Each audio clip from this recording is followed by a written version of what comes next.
Hi friends, it's Miss Colleen. So I was looking at the weather forecast and saw that we're supposed to get some rain this weekend, and I'm glad for it because after such a hot week, I know our flowers are ready for some rain. And I was wondering how much rain could we get here at Discovery Hill?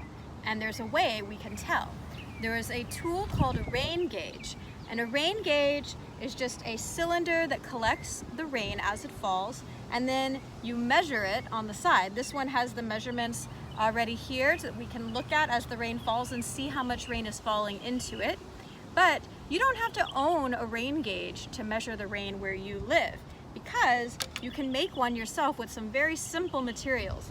All you need is some kind of jar or a glass. I prefer the glass because it's heavier and it will stay put. If we put a plastic cup here or something very flimsy, it might just blow away as soon as the rain comes in. This will stay where you want it to be. The only thing it needs to have is the mouth, the opening of your container needs to be about the same width as the bottom of your container. And that way you'll have an accurate measurement of how much rain falls in and how much you measure at the bottom.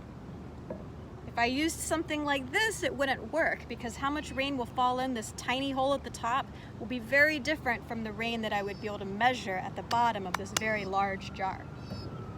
So you'll get your cylinder, and the next thing you'll need is a ruler.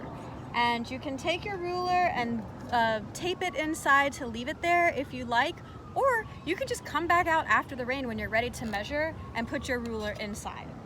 You'll just need to hold it flat against the bottom and then measure or record your measurements. The only thing you'll need to be sure about when you're placing your jar outside to collect water is that there's nothing above it that's going to stop the rain from making it into your jar. You don't want to have any roof line above you, and you don't want to have a tree covering it or anything like that. Just open sky where the rain can fall inside. And then after you measure the rainfall, you want to be sure to take the rain that's inside your jar and dump it out so you can put it out to measure the next rainfall. And if you like, you can record your measurements in a notebook or your science journal, and you can even graph your results day to day.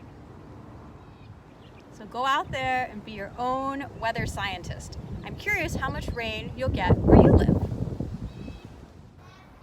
Thanks for joining me today at Discovery Hill. I hope to see you again soon. What will you find when you play outside?